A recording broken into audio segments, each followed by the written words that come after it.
Talamoana? You found a way to the other side? Good, but stand no closer, please. Sewer with a tinge of roasted undeath? It's a powerful fragrance. Be sure to stand downwind of Gravicius' tent when you reach the barracks. You wouldn't want to lose the element of surprise. What is it? How you going? What is it? Mind over me.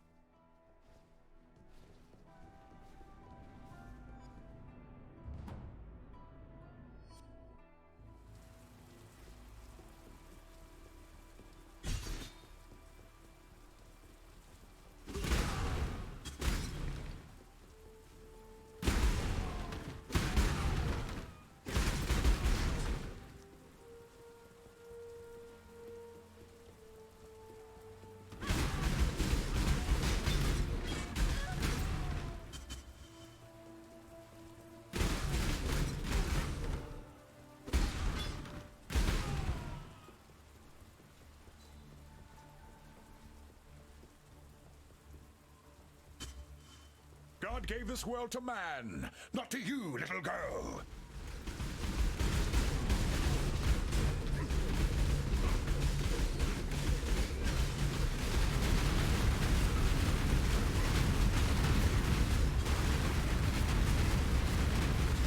My place is at God's side.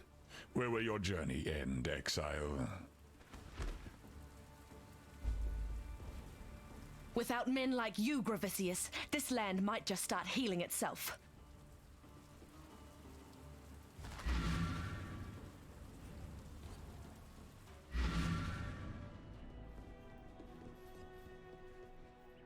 You are the true spirit of the Makoru, the shark. Not the cowardly beast that sinks its teeth into the lonely swimmer. You strike the Waikoama, the canoe, spilling a feast of men into the water. Hunters turned hunted, that you dine on at your pleasure. Have this, Makoru.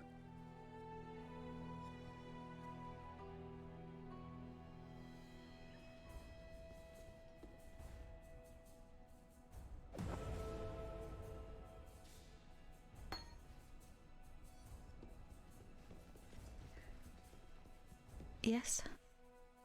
Gravicius dined with us once. This was before my father's gambling debts caught up with him. I dined with him again in Theopolis prison the night before my exile. He wasn't so polite that time. Thank you. That's one memory I can now put to rest. Despite everything else you've done, to let piety live is to threaten the existence of every living thing on this continent. Look to the west of Gravicius's camp. You'll find piety in the Lunaris temple, cowering behind her desecrations. The Eternals revered sun and moon as the two eyes of their god. The right eye judging Solaris, the left eye merciful Lunaris. I can't imagine that god being overly merciful when she finds out what piety's been doing in her temple. Goodbye, exile. You getting by? You've done for Gravicius. If only I could get word to that lad I smuggled away from the general's wife at the time. The good widow would need a sympathetic shoulder to cry on. Bring me back something nice, huh? There's still prey out there. An overreaching witch floundering out of her depth. Happy hunting, Makoru. There is nothing else.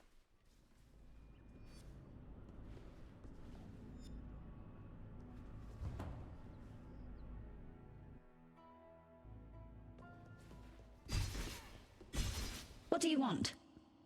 The Gravicius cockroach is no more. Another emperor crushed underfoot. That's what happens to emperors. What always happens. They never learn. Goodbye.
My mana is gone.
Yes, I've had Yes?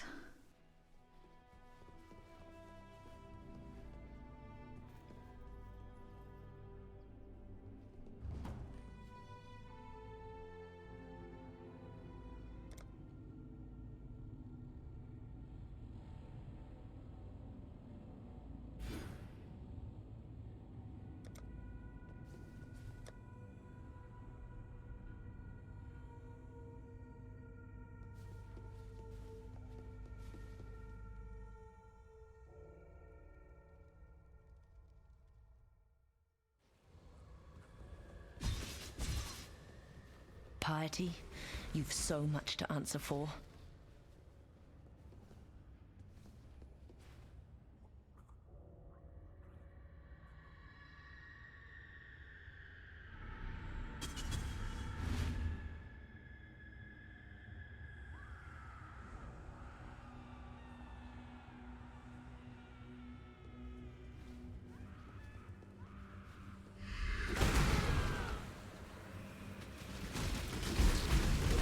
Put you out of your misery.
My mana is gone.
Tala.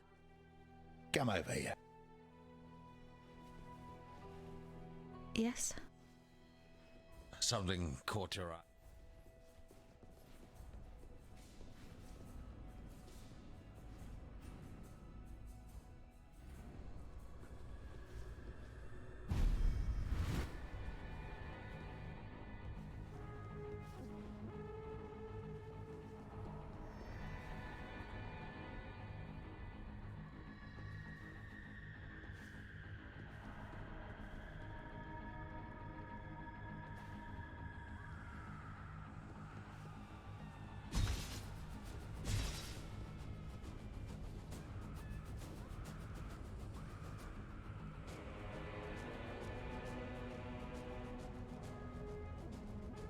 I had pursued a greater existence for us all. What have you ever done but serve yourself?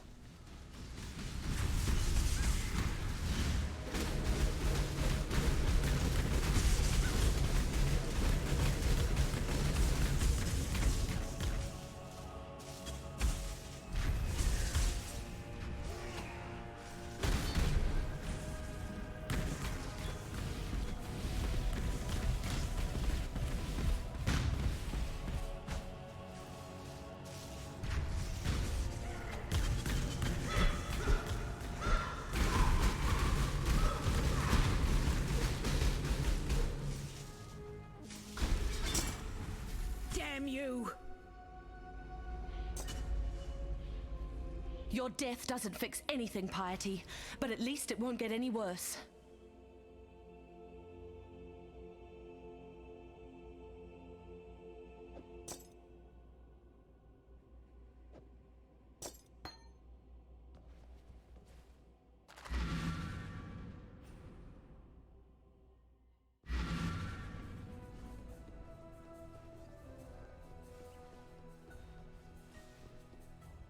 Piety dies amongst her abominations, her warped dream taunting her, maddeningly out of reach. As a poet, I'm fond of that creed of justice. Here, the executioner needs recompense.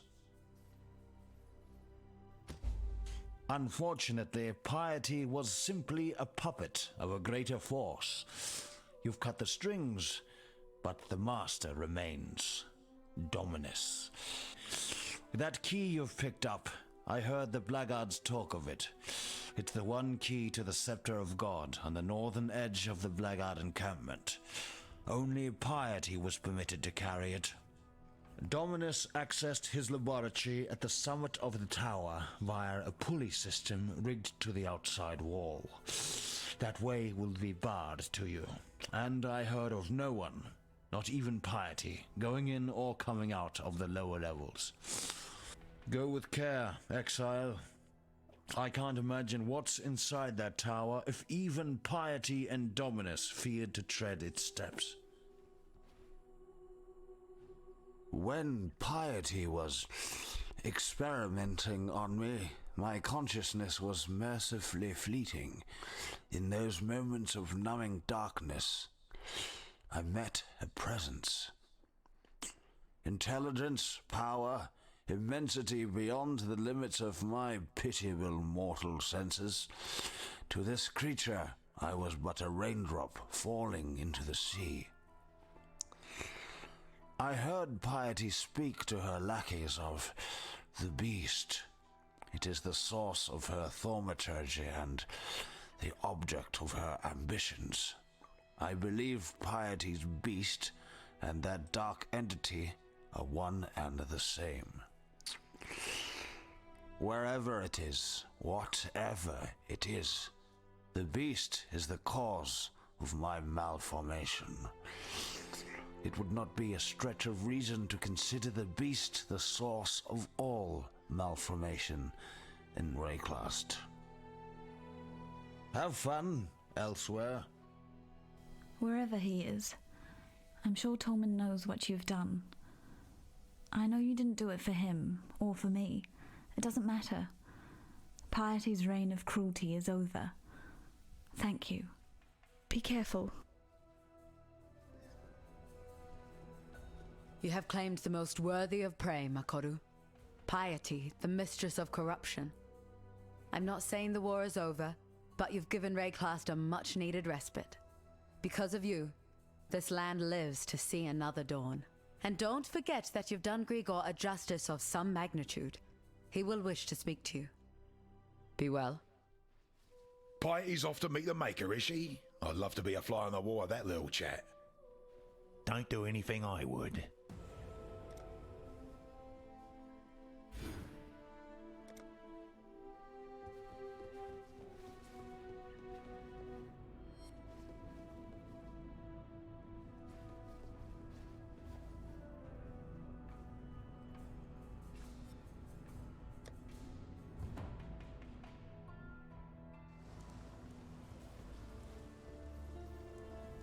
Hello. Still alive, are we?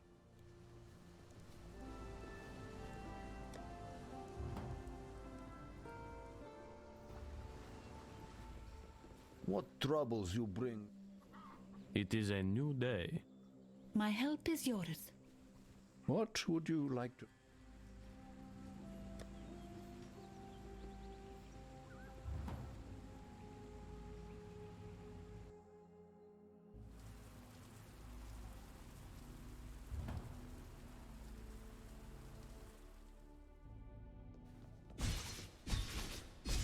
What?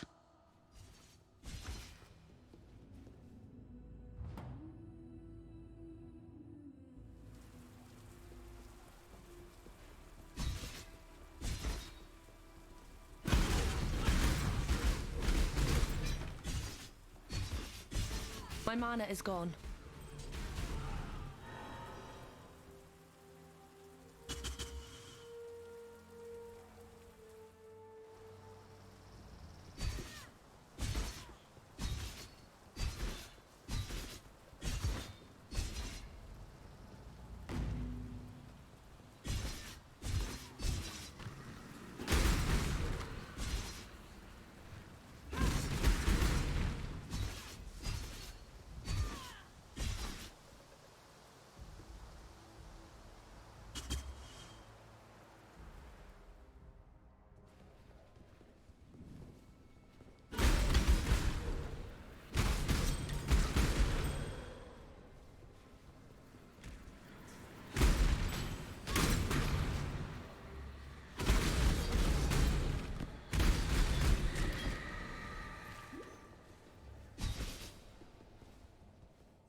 Please, do not be alarmed. I am neither monster nor murderer, though that is the duality of existence that defines San these days. My name is Yosafuanga, and I have the bleak honor of being the sole scholar to the Imperious Intellection, this grand repository of knowledge you see about you. May reason preserve us. In more mundane circumstances, it would be preposterous to ask this of you, an utter stranger, but given that I don't know in which century I might see another pair of flesh and bone hands, there's a door, you see, concealed behind the shelves. It leads into the archives. That's where Isius Perandus concealed his golden pages. Can you see how maddening that would be for me? No, of course you can't. Ridiculous of me to...